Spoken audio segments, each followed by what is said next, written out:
కనపడుతోంది. నిన్న ఇటీవల కాలంలో ఏకంగా 3 గంటల పాటు కరెంటు కూడా దుర్గగుడికి ఆపేశారు కలెక్టర్. అది పెద్ద వివాదమే. ఇప్పుడు తీరా చూస్తే నిన్న జరిగిన శుక్రవారం పూట అమ్మవారికి జరిగే శ్రీచక్ర నవాచరణ అభిషేకంలో పూర్తిగా కూడా పురుగులు వచ్చాయి.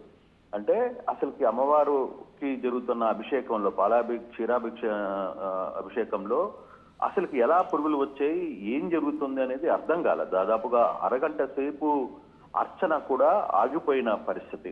భక్తులు కళ్ళ ముందే అర్చన ఎందుకు ఆపేశారో అర్థం కాకుండా అయిపోయిన పరిస్థితి అయితే నెలకొనింది సచిన్. అంటే బేసిక్ గా ఈ ఆహారంలో అర్థమవుతుంది ఏంటంటే అభిషేకానికి టెట్రాబిక్ పాలని వాడుతున్నారు. అసలుకి అమ్మవారి పాలాభిషేకానికి స్వచ్ఛమైన ఆవు పాలు కావచ్చు, లేకపోతే ఇవన్నీ వాడాల్సిన పరిస్థితి ఉంటుంది. దానికోసంగా ప్రత్యేకంగా కొన్ని ఆవులను కూడా పెంచిన పరిస్థితి ఉంది. కానీ వీళ్ళు ఎందుకు టెట్రాబి పాలు వాడుతున్నారు అనేది అర్థం కాని పరిస్థితి. సో ఒక్కసారిగా అర్చకులకి పాలల్లో పురుగులు కనపడేసరికి అర్చకుడు వెంటనే దాన్ని ఆ ఆలయకి ఒక గ్రూప్ ఉంది, ఆ గ్రూప్ లో మెసేజ్ పెట్టారు, ఇట్లా పాలలో పురుగులు ఉన్నాయి, ఆపేస్తున్నాం మేము అని. సో అప్పటికప్పుడు అక్కడున్న స్టోర్ కీపర్ కావచ్చు, కొంతమంది ఫర్దర్ గా జరగబోయే అంశాన్ని ఏం చేయాలో అర్థం కాక ఆవు పాలు కోసం పరుగుతున్న పరిస్థితి అయితే వచ్చింది. దాదాపుగా అరగంట సేపు వేద పండితులు అర్చనని ఆపాల్సిన పరిస్థితి అయితే వచ్చింది. నవ వర్ణార్చన నిర్వహిస్తున్న అర్చకులు టెట్రాబి ప్యాకెట్లలో పాలు ఒక్కసారిగా పురుగుల్ని గమనించడంతో ఏం చేయాలో అర్థం కాని పరిస్థితి. అలాగే పంచామృత అభిషేకం కూడా వినియోగించకుండా దాన్ని పక్కన పెట్టాల్సిన పరిస్థితి ఏర్పడింది. ఒకసారిగా ఏం జరుగుతుందో అర్థం కాలేదు. అర్చకులు పూజన ఆపేయడంతో భక్తులకి ఆందోళన చెందారు. అసలు ఏం జరుగుతుంది, అరగంట సేపు ఎందుకు అమ్మవారి అభిషేకాన్ని ఆపేశారు, అసలు ఏం జరిగింది అనే అంశాన్ని కూడా వాళ్ళకి కూడా అర్థం కాలేదు. తీరా ఇట్లా గ్రూప్ లో, అంటే వాళ్ళకి టెంపుల్ గ్రూప్ లో ఇట్లా పాలల్లో పురుగులు ఉన్నాయి, ఈ ప్యాకెట్స్ లో పురుగులు ఉన్నాయని అర్చకుడు చెప్పడంతో అప్పుడు అధికారులు అప్రమత్తమయ్యారు. తీరా అంటే అసలుకి ప్రధానంగా ఇప్పుడు చర్చ ఏంటంటే అమ్మవారికి ఈ ప్రైవేటు పాల ప్యాకెట్లతో ఎందుకు అభిషేకం చేస్తున్నారు అనేది అర్థం కాని సమస్య. అసలుకి అర్చన పాలాభిషేకం చేయాలన్నా, లేకపోతే అమ్మవారి సేవలో కంప్లీట్ గా కూడా స్వచ్ఛమైన ఆవు పాలు, తేనె, లేకపోతే పెరుగు ఇవన్నీ వాడాల్సిన పరిస్థితి ఉంటుంది. దానికోసంగా ప్రత్యేకంగా ఒక గోశాల కూడా ఉంది. కానీ అవి వాడకుండా ఇవి ఎందుకు వాడుతున్నారు అనేది అర్థం కాని పరిస్థితి. చాలాసేపు తర్వాత అప్పటికి అక్కడ చైర్మన్ బుర్రా రాధాకృష్ణ, అలాగే నాయక్ ఈవో ఈ వ్యవహారం తెలుసుకుని లేటుగా దాని మీద అసలుకి ఈ టెట్రాబిక్ పాలు అసలుకి టైం అయిపోయినాయి ఉన్నాయా, లేకపోతే ఎప్పుడు పాలు వాడుతున్నారు ఏంటి అని స్టోర్ కీపర్ని ఎంక్వైరీ చేసే ప్రయత్నం అయితే చేశారు. అయితే ఈ ఆహారాన్ని చాలా గోప్యంగా ఉంచారు అధికారులు. వరుసగా జరుగుతున్న ఇటువంటి వివాదాలు ఎంత దూరం వెళ్తాయి, భక్తుల మనోభావాలతో అధికారులు ఇష్టారాజ్యంగా వ్యవహరిస్తున్నారు అనేది చాలా స్పష్టంగా అర్థమవుతోంది. అంటే తిరుమల క్షేత్రం కావచ్చు, లేకపోతే విజయవాడ ఇంద్రకీలాద్రి క్షేత్రం కావచ్చు, కొన్ని వేల మంది ప్రతిరోజు భక్తులు ఇక్కడ అమ్మవారిని దర్శించుకునే దానికి వస్తుంటారు.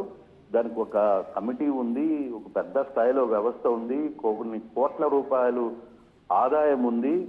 అయినప్పటికీ అధికారులు ఎందుకు ఈ కకృతి పనులు చేస్తున్నారు అనే దాని మీద కొంత చర్చ అయితే జరుగుతుంది. ఈ వ్యవహారం నిన్న రాత్రి జరుగుతున్న సమయంలో బయటకు వచ్చిన పరిస్థితి. ఈ వ్యవహారాన్ని కూడా చాలా వ్యూపంగా ఉంచాలని అధికారులు ప్రయత్నించారు. అంటే గోప్యం రైట్, అదే పాయింట్కి వస్తాను. అంటే గోప్యంగా ఉంచే ప్రయత్నం చేస్తున్నప్పుడు ఎలా బయటకు వచ్చింది? ఎవరైనా బయటకు పంపించే ప్రయత్నం చేశారా, లేకపోతే విషయం ఎలా బయటకు వచ్చింది? ఇష్యూ ప్రధానంగా బయటికి రావడానికి కారణం ఏంటంటే ఎవరైతే ఈ పురుగుల్ని చూశాడో, అర్చకుడు అభిషేకం చేస్తున్నప్పుడు పురుగుల్ని చూసిన తర్వాత ఆయన గ్రూప్ లో మెసేజ్ పెట్టాడు, ఇట్లా పాలలో పురుగులు ఉన్నాయి, అర్చనాన్ని ఆపేస్తాను, అలాగే పంచామృతాన్ని కూడా పక్కన పెడుతున్నాను అని చెప్పి ఆయన గ్రూప్ లో మెసేజ్ చేశారు. ఓకే. దాంతో ఒకసారిగా ఈ వ్యవహారం బయటకు వచ్చింది. లేకపోతే అధికారులు దాన్ని కూడా కప్పిపుచ్చే ప్రయత్నం చేసేవాళ్ళు. అసలుకి ఇప్పుడు ప్రధాన సమస్య ఏంటంటే టెట్రాబీ పాలను ఎందుకు వాడుతున్నారు, ఎవరు ఆమోదంతో ఈ పాలను వాడాల్సిన పరిస్థితి ఎందుకు వచ్చింది? డైలీ అమ్మవారికి అవసరమైన అభిషేకానికి అవసరమైన పాలు, స్వచ్ఛమైన పాలు తెచ్చుకోవాలి.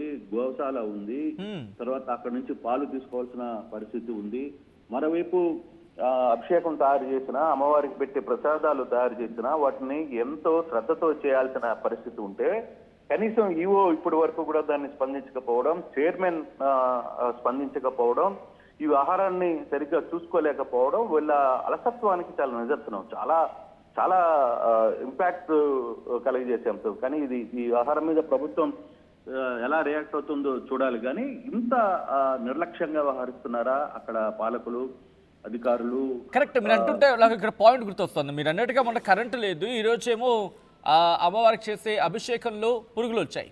అంటే ఈ రెండింటి తర్వాత సాధారణంగా వెళ్ళే భక్తులు ఎవరికైనా వచ్చే డౌట్ ఏంటంటే వీళ్ళు అమ్మవారిని సరిగ్గా పట్టించుకోవట్లేదు, మాకు పెడుతున్న ఆ ప్రసాదాలు ఇంకెలా ఉందని చెప్పి డౌట్ వస్తుంది. ఇంకప్పుడు డెఫినెట్ గా వస్తుంది కదా. డెఫినెట్ గా అమ్మవారికి శుక్రవారం పూట జరిగే అభిషేకం చాలా నిష్ఠతో చేయాల్సిన పరిస్థితి. సో అటువంటి అభిషేకంలో జరుగుతున్న పాలలో పురుగులు రావడం, పురుగులకు సంబంధించిన ఆహారం మీద ఎందుకు అధికారులు రియాక్ట్ కాలేకపోతున్నారు, ఇంత నిర్లక్ష్యంగా ఎందుకు వ్యవహరిస్తున్నారు? ప్రతి ఏదో ఒక అపవాదు, ఏదో ఒక అపచారం వరుసగా అమ్మవారి టెంపుల్ మీద వస్తున్న నేపథ్యంలో అసలు ఏం జరుగుతుంది? అక్కడ పాలక మండలి ఏం చేస్తుంది, దేవాదాయ శాఖ ఏం చేస్తుంది, అక్కడున్న ఎండోమెంట్ కమిషనర్స్ ఏం చేస్తున్నారు, ఈవోలు ఏం చేస్తున్నారు?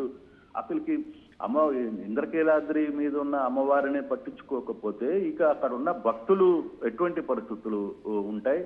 చాలా ఇష్యూ అయితే దాన్ని జరుగుతుంది. భక్తులు చాలా అసహనం వ్యక్తం చేసిన పరిస్థితి. అసలుకి అరగంట పాటు అర్చన జరుగుతున్న అమ్మవారికి చేస్తున్న అర్చనని అరగంట సేపు మధ్యలో ఆపేశారు. మధ్యలో ఆపేయడం అంటే అసలుకి ఎంత అపచారం జరుగుతుంది? దీని మీద ఇప్పుడు అధికారులు ఏం మాట్లాడతారు, లేకపోతే చైర్మన్ ఏం మాట్లాడతారో చూడాల్సిన పరిస్థితి అయితే ఉంది. కానీ ఓవరాల్ గా ఈ ఆహారం మీద మాత్రం భక్తులు చాలా తీవ్ర అసంతృప్తికి గురవుతున్న పరిస్థితి అయితే ఉంది. ఇంత నిర్లక్ష్యంగా ఎలా వ్యవహరిస్తారు అనే దాని మీద చాలా సీరియస్ గానే భక్తులు రియాక్ట్ అవుతున్నారు. Sachin. Right Krishnamohan, thanks for the update.